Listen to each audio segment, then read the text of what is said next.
We don't need all the silly traditions, and we just need Jesus, as Mr. Reese reminded me. But Mr. B did a lot for me that not a lot of people realize, that he had so much time,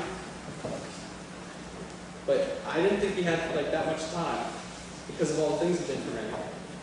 Between like taking me to my driver's test in November, that was a very stressful situation.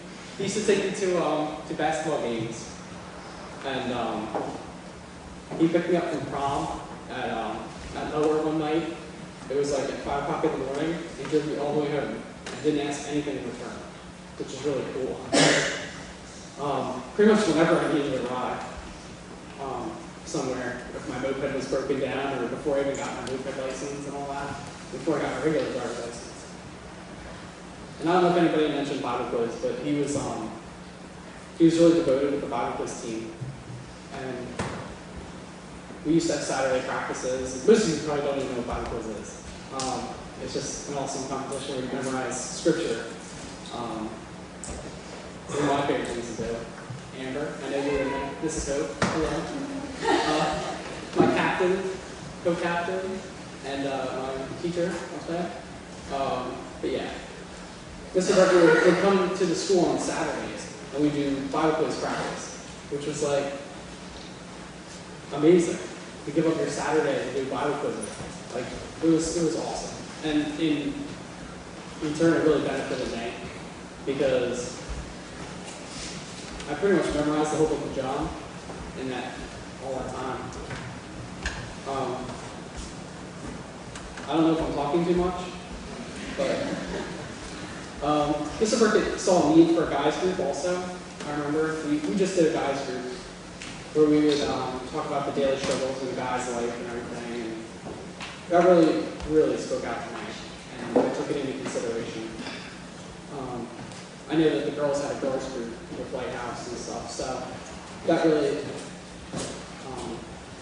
made me feel included with the guys group at least. He was always there when we needed a chaperone, which was also really cool. But when Ultimate Destination came about, like, that was really cool, because I would just go up there when I had nothing to do, and I would just go up and try to talk to anybody I could. I don't know if I talked to enough people, but what was really cool was when I went on the mission trip to Mexico, which some people talk about. And the mission trip, I went my first year with Dan Sermon, and Mr. Burket planned on going with the Bible study, but something happened where I guess it just didn't go through, and just Dan Sermon and I went on our own to Mexico, which was very interesting because both of our parents were okay with it. 2 kids, we were 14 and 15, going to Mexico by ourselves. Just meet these random people we've never met before. But Mr. Burket donated money to me and Dan so that we could go to Mexico to serve for a whole week, just building houses. It was really cool. And in the second year, Mr. Burket got to go himself, which was even cooler, because us guys got to share a tent with Mr. Burket. It was really cool. And then these random guys who spoke a lot of Spanish. Okay, I'm sorry, I'm talking too much. But anyway, yeah, that's pretty much, I wouldn't be the person I am today without Mrs. Burket. So, thank you. Hi guys. I brought a plunger. Oh, you brought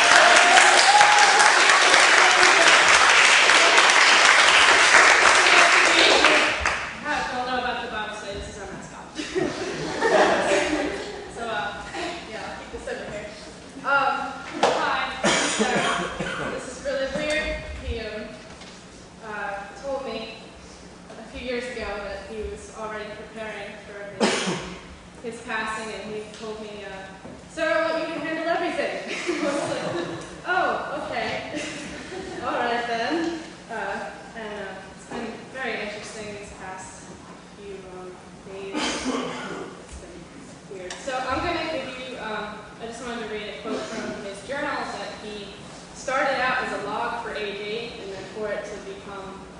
but it ended up becoming his own personal journal, and I don't think we should publish it anymore, but I thought I'd read this.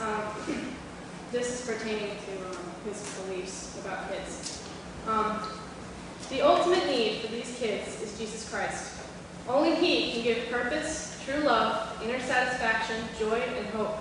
I have a deep desire to share Christ with them.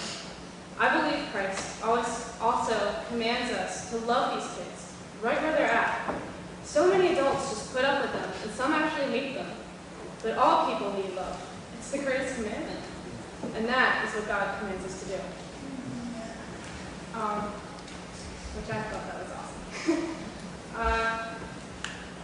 I've only known Burket for almost 6 years, but I gotta tell you, this was the most beautiful years of my life, and I think it always will be. 8th grade year, which was Ray 7th grade year, was full of a lot of spiritual fulfillment for all of us students. He'd always have us, open up a worship in the morning, put on a CD, and we'd just sit there and listen, pray. Sometimes we'd just start crying, or we'd start dancing around the room to David Crowder or whatever. And it was amazing. And he really tried to show us that being a Christian is real. It's not this legalistic craziness like no religion. He believed in embrace Jesus. And he wanted to show us that, God isn't this God who wants to cut off your desires and your joy and your happiness, but he wanted you to express all these talents that you have and these passions, whether you're drawing or skateboarding or you want to be a writer or a speaker. He said, be yourself. Don't be average. Bring it out and use it. God gave you those gifts. And over the past 2 years, from when I met him at Closer Walk 6 years ago to this past Saturday, I've learned constantly that he devoted all of his time to the pursuit of God and helping other kids. I loved him a lot. I'm really sad that I didn't get to tell him enough. And, he was very humble, and he saw that he was human and had mistakes, and